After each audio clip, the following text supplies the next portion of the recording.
Hey, Tony Jones. This is Reverend Russell for the Hardest Question video blog. This week is Ordinary 33. Ordinary 33. Yes. Which is, I think, the theme verse for Occupy Wall Street. Yeah, you think so?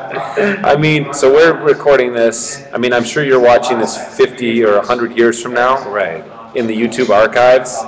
But Russell and I are actually sitting in 2011, and people are occupying Wall Street in cities around the country because the rich have too much, the 1% have too much, and the 99% don't have enough. So this parable, the plain meaning of the text here, it says right at the end, you know it well, that the wealthy landowner, or whatever, the master goes away, he gives a number of talents, coins, to his slaves. One of them buries it in the ground because he knows his master is harsh and reaps what he does not sow.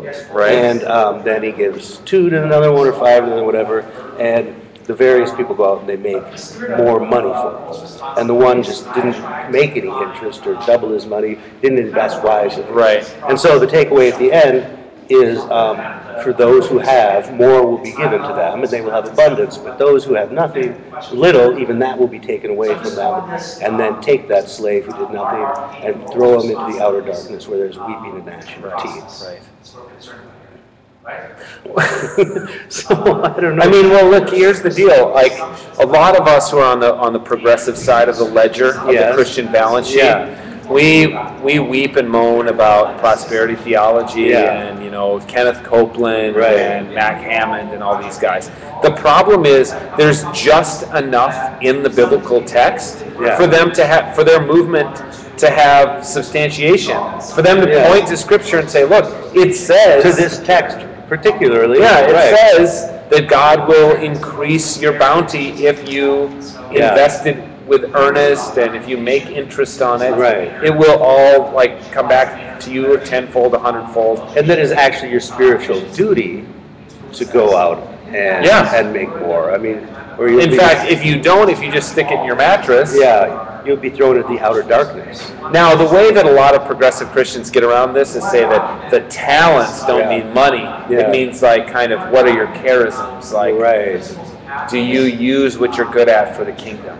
Yeah, that's what they... It's not really what the text says. But let's go with that. Okay. So let's say you don't increase your natural gifts. Okay. Go to hell.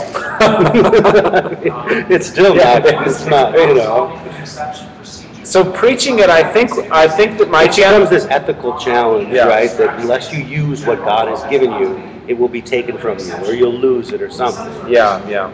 I mean, I guess my challenge would be to the more progressive people who are trying to preach it is, why don't you play devil's advocate in the pulpit and actually take the position of somebody who preaches the prosperity gospel? What biblical mandate do they have for their movement?